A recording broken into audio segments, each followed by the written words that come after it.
नमस्कार दोस्तों, मैं अमन। यह चकबंदी लेखपाल ग्रामीण विकास का 16वां वीडियो है। आज के इस वीडियो में हम देखेंगे भूमि बंदोबस्त और भूमि पैमाइश संबंधित आपके एमसीक्यू। और मैं आपको बता दूं कि भूमि बंदोबस्त और भूमि पैमाइश संबंधित एमसीक्यू का यह आपका तीसरा वीडियो है, पार्ट तीसरा है।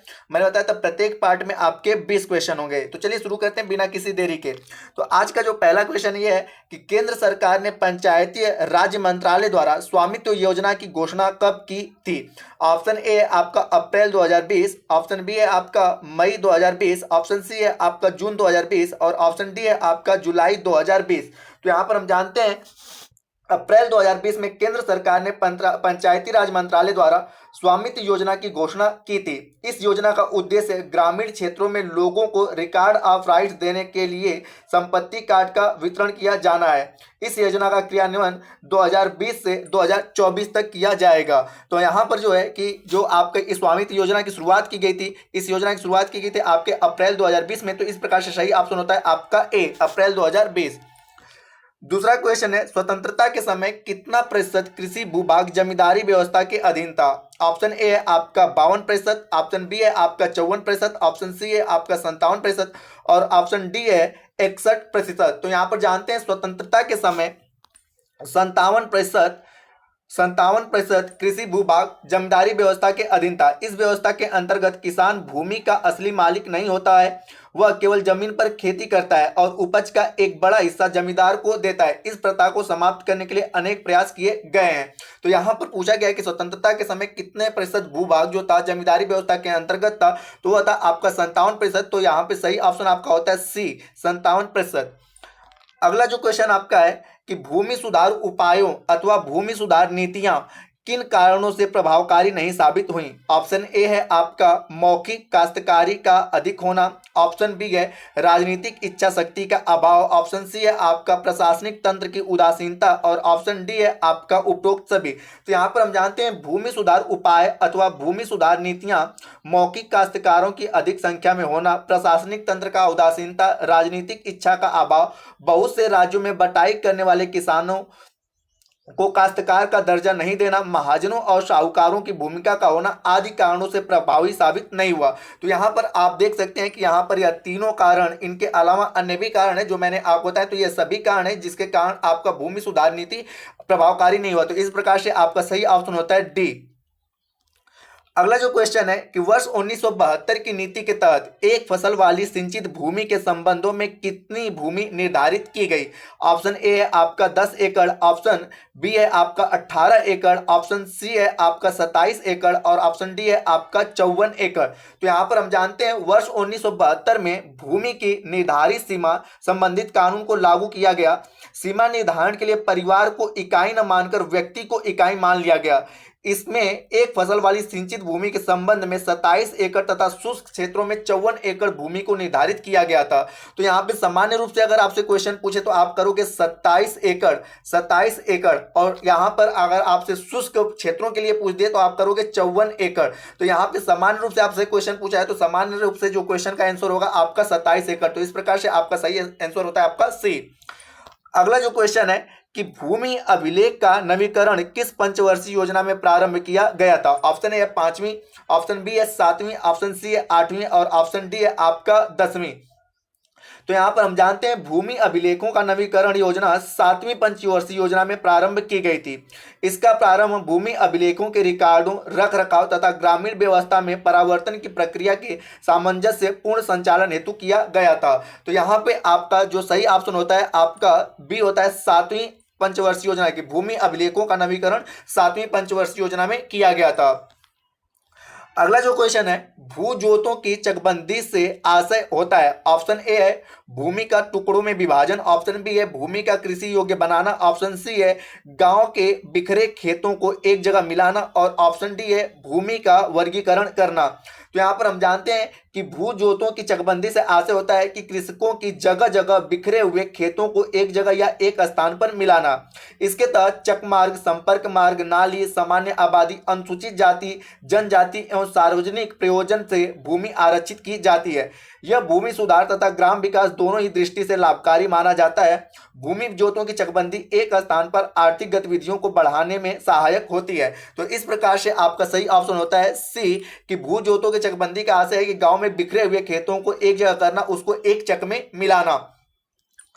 अगला जो क्वेश्चन है कि वर्ष 1957 में ग्राम दान आंदोलन देश के किस क्षेत्र में प्रारंभ हुआ था? ऑप्शन ए है आपका महाराष्ट्र, ऑप्शन बी है तेलंगाना, ऑप्शन सी है आपका केरल और ऑप्शन डी है तमिलनाडु। तो यहाँ पर जानते हैं वर्ष 1957 में 1957 में ग्राम दान आंदोलन देश के तेलंगाना में प्रारंभ किया गया था। कुछ जमींदारों जो कई गांवों के मालिक थे, उन्होंने पूरा का पूरा गांव भूमिहीनों को देने की पेशकश की, जिसे ग्राम दान कहा गया। तो यहाँ पर आपका सही ऑप्शन होता है बी तेलंगाना। हालांकि उस समय तेलंगाना राज्य नहीं था, अब आपका राज्य हो गया है। तो अब यहाँ पे क्षेत्र की जगह आपसे राज्य भी पूछा जा सकता है कि ग्राम दान आंदोलन का प्रारंभ किस राज्य से किया गया था या कब किया गया था? तो 1957 में तेलंगाना से किया गया था। अगला जो क्वेश्चन है कि भूमि अभिलेखों का नवीकरण योजना किन कारणों से पूर्ण प्रगति नहीं प्राप्त कर सका? तो ऑप्शन आपके हैं कि आधारित संरचना की कमी, दूसरा है आपका प्रशासन में पारदर्शिता का अभाव, ऑप्शन सी है आपका प्रशासनिक दक्षता का अभाव और ऑप्शन डी है आपका उपरोक्त सभी। तो यहाँ पर हम जानते हैं कि भू अभिलेखों का नवीकरण योजना आधारित संरचना में कमी, प्रशासन में पारदर्शिता का अभाव था, दूसरा है आपका कि प्रशासनिक दक्षता में भी कमी थी और प्रशिक्षण में सहयोग की कमी आदि कारण योजना पूर्ण प्रगति प्राप्त नहीं कर सकी। इसके पश्चात इसके कार्य प्रणाली की पारदर्शिता तथा दक्षता सुधार हेतु प्रयास भी किया गया था, फिर भी वह अपने पूर्ण योजना को प्राप्त नहीं कर सका। तो यहाँ पर आपका सही ऑप्शन होता है डी कि उपरोक्त सभी जो है, इन सभी कारणों के अभाव के कारण भूमि अभिलेखों का नवीकरण योजना पूर्ण प्रगति को प्राप्त नहीं कर सका। अगला क्वेश्चन है कि सर्वप्रथम बड़ौदा में चकबंदी अधिनियम किस वर्ष पारित किया गया था? ऑप्शन ए है 1919, ऑप्शन बी है 1920, ऑप्शन सी है 1925 और ऑप्शन डी है 1930। तो यहां पर जानते हैं वर्ष 1920 में सर्वप्रथम बड़ौदा में चकबंदी अधिनियम पास किया गया था। इसलिए भारत में चकबंदी की आवश्यकता को पहले ही समझ लिया गया था। पहली योजना के प्रारंभ होने से पूर्व ही उत्तर प्रदेश, पंजाब, तत्कालीन मुंबई राज्य और हैदराबाद में चकबंदी कानून बनाए जा चुके थे। वर्तमान में देश के अधिकांश राज्यों में चकबंदी के कानून बनाए गए। तो यहाँ पे अगर बड़ौदा से पूछे तो सबसे पहले बड़ौदा में जो चकबंदी अधिनियम पारित हुआ था वह 1920 में पारित हुआ था। तो इस प्रकार से आपका सही ऑप्शन होता है बी 1920। अगला जो क्वेश्चन है, निम्न में से किन कारणों से भूदान की सफलता सीमित रही? ऑप्शन ए है आंदोलन में नेतृत्व की कमी, ऑप्शन बी है आंदोलन का समय पर न होना, ऑप्शन सी है जुताई योग्य भूमि का वितरण न होना और ऑप्शन डी उपरोक्त सभी। तो यहाँ पर हम जानते हैं भूदान आंदोलन का प्रभाव सीमित रहा। इसके प्रमुख कारण निम्नलिखित थे। पहला कि आंदोलन में नेतृत्व की कमी थी, दूसरा था दान में दी गई भूमि का जुताई योग्य न होना तथा भूमि का काश्तकारों से विवादित पूर्ण होना। ग्राम दान में भी वही ग्राम की भूमि दी गई जिस पर सरकार या काश्तकारों से विवाद था या जो भी भूमि अनुपजाऊ थी। हालांकि भूदान आंदोलन के बदले भूमि स्वामिकों को आगत सहाय की अन्य सुविधा मिली। तो यहाँ पर जैसे जो भूदान किया गया था तो ऐसे भूमियों को भूदान किया गया था जो भूमि क्या थी, बंजर थी या जो भूमि विवादित थी, जिसके कारण और साथ ही साथ इसमें जो आपका नेतृत्व था, इस आंदोलन का नेतृत्व भी जो था वह बड़ा ही कमजोर था। इस कारण से भूदान आंदोलन सीमित रहा। तो इस प्रकार से आपका सही ऑप्शन होता है डी। इस प्रकार से आपका सही ऑप्शन जो होता है आपका ये होता है सी, जुताई योग्य भूमि का वितरण न होना। ठीक है। अगला जो क्वेश्चन है वह है भूदान आंदोलन किस वर्ष प्रारंभ किया गया था? तो यहां पर ऑप्शन ए है 1951, ऑप्शन बी है आपका 1952 और ऑप्शन सी है आपका 1955 और ऑप्शन डी है आपका 1958। तो यहाँ पे जानते हैं हम कि भूदान आंदोलन के नेतृत्वकर्ता थे विनोबा भावे और विनोबा भावे ने 1951 में आंध्र प्रदेश से भूदान आंदोलन को प्रारंभ किया था। तो यहां पर आपका पूछा गया है कि भूदान आंदोलन किस वर्ष प्रारंभ किया गया था? तो आपका ऑप्शन सही होता है ए 1951 में। अगला है आपका भूदान आंदोलन का नेतृत्व किसके द्वारा किया गया था? तो ऑप्शन ए है विनोबा भावे, ऑप्शन बी है महात्मा गांधी, ऑप्शन सी है BR अम्बेडकर और ऑप्शन डी है इनमें से कोई नहीं। तो जैसा मैंने बताया कि 1951 में आंध्र प्रदेश से विनोबा भावे के द्वारा भूदान आंदोलन की शुरुआत की गई थी। तो इस प्रकार से आपका सही ऑप्शन होता है ए विनोबा भावे। अगला जो क्वेश्चन है कि भूमि सुधार के विषय किस सूची से संबंधित है? ऑप्शन ए है संघ सूची, ऑप्शन बी है समवर्ती सूची, ऑप्शन सी है आपका राज्य सूची और ऑप्शन डी है इनमें से कोई नहीं। तो आपको पता है भारतीय संविधान की जो अनुसूचियां उसमें कुल 12 अनुसूचियां और 12 अनुसूचियों में से जो 7वीं अनुसूची है जिसमें आपके विभिन्न सारी सूचियों का वर्णन किया गया है, जिसमें संघ सूची, राज्य सूची और समवर्ती सूची है। तो यहाँ पर जानते हैं भूमि सुधार से संबंधित विषय राज्य सूची के अंतर्गत आते हैं। भूमि सुधार विषयों पर कानून बनाने का अधिकार राज्य विधानसभा के अधिकार क्षेत्र के अंतर्गत आता है। भूमि सुधार विधान को वैधानिक मान्यता देने के उद्देश्य से संविधान की 9वीं अनुसूची में शामिल किया गया है। तो यहाँ पे जो 9वीं अनुसूची है, ठीक है, वह आपका जमींदारी प्रथा को उन्मूलन किया गया था। लेकिन आपसे अगर पूछे कि यह किसका विषय है, तो आपके 7वीं अनुसूची का जो आपका राज्य सूची है उसके अंतर्गत भूमि सुधार को रखा गया है। तो इस प्रकार से जो आपका भूमि सुधार है वह आपके ऑप्शन सी राज्य सूची का विषय है। और पूछे कि किस शेड्यूल्स में, किस अनुसूची में रखा गया है, तो इसको रखा गया है 9वीं अनुसूची में। और लिस्टों की बात करें जो सूचियों की, राज्य सूची, संघ सूची और समवर्ती सूची किस अनुसूची में, तो 7वीं अनुसूची में है। अगला जो क्वेश्चन है कि तमिलनाडु के बारामहल में रैयतवाड़ी व्यवस्था को कितने वर्षों के लिए लागू किया गया था? तो ऑप्शन ए है आपका 8 वर्ष, ऑप्शन बी है 10 वर्ष, ऑप्शन सी है आपका 12 वर्ष और ऑप्शन डी है आपका 15 वर्ष। तो यहां पर हम जानते हैं अलेक्जेंडर रीड ने रैयतवाड़ी व्यवस्था को वर्ष 1792 में तमिलनाडु के बारामहल में 10 वर्षों के लिए लागू किया था। वर्ष 1820 में मद्रास प्रेसिडेंसी में थॉमस मुरनो एवं अलेक्जेंडर रीड की संतुष्टि से यह व्यवस्था पूरे आपके मद्रास में लागू कर दी गई थी। तो यहाँ पे पूछा गया कि सबसे पहले जो बारामहल में जो रैयतवाड़ी व्यवस्था को लागू किया गया था कितने वर्षों के लिए लागू किया गया था? तो यहाँ पे ऑप्शन आपका है बी, 10 वर्षों के लिए लागू किया गया था। और लागू करने वाला कौन था? आपका तो अलेक्जेंडर रीड था। दोस्तों यह वीडियो यदि आपको पसंद आ रहा हो तो वीडियो को लाइक करें, कमेंट करें एवं अपने दोस्तों के साथ शेयर करें। यदि आप चैनल पर नए हैं तो चैनल को सब्सक्राइब अवश्य करें तथा इस पीडीएफ को प्राप्त करने के लिए आप टेलीग्राम से जुड़ सकते हैं जिसका लिंक वीडियो के डिस्क्रिप्शन में दिया हुआ है।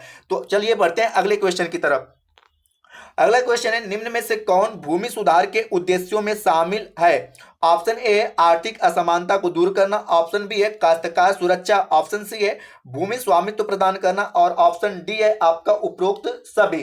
तो यहां पर जानते हैं भूमि सुधार के मुख्य उद्देश्य में आर्थिक असमानता को दूर करना, काश्तकार सुरक्षा, भूमि स्वामित्व प्रदान करना, पुराने भूमि संबंधों को समाप्त करना, गरीबी उन्मूलन एवं लोगों के समान मान्यता प्रदान करना आदि यहां पर शामिल किया गया था। तो इस प्रकार से आपका जो सही ऑप्शन होता है डी सही होता है कि उपरोक्त सभी, कि भूमि स्वामित्व प्रदान करना, भूमि सुधार का मुख्य उद्देश्य क्या था? भूमि स्वामित्व प्रदान करना, आर्थिक असमानता को दूर करना और काश्तकारों से सुरक्षा प्रदान करना।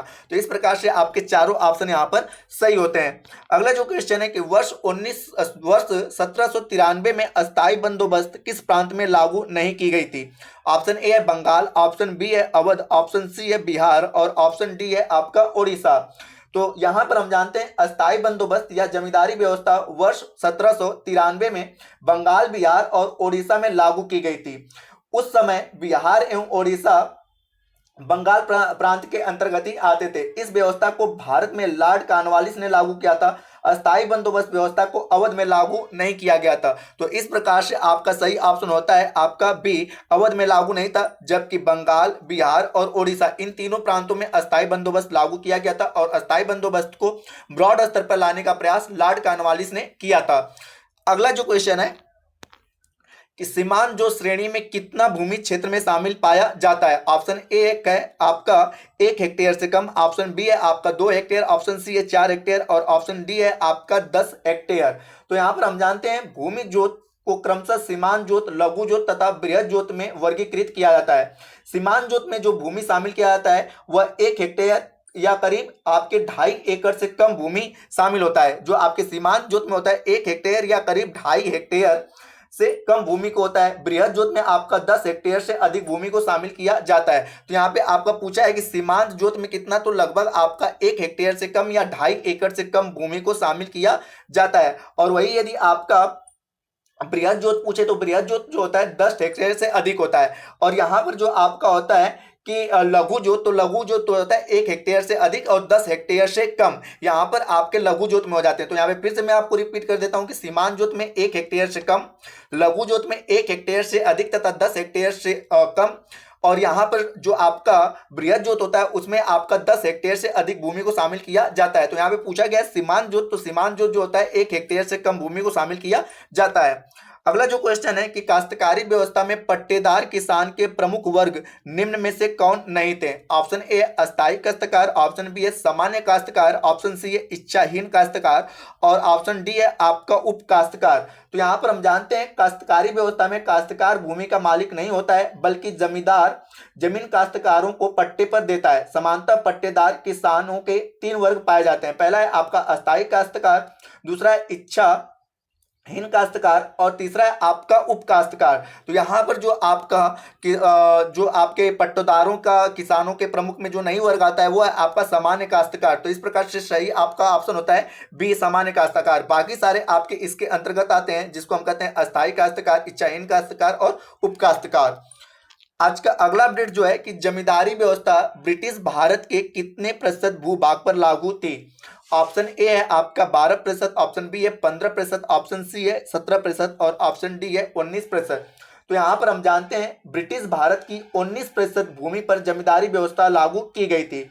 लगान व्यवस्था के अंतर्गत 1790 ईस्वी में लॉर्ड कॉर्नवालिस ने 10 वर्षीय व्यवस्था को भी लागू किया था। तो यहाँ पे पूछा है कि जमींदारी व्यवस्था कितने भूमि पर लागू थी, तो ऑप्शन आपका सही होता है डी 19% भूमि पर जमींदारी व्यवस्था लागू थी।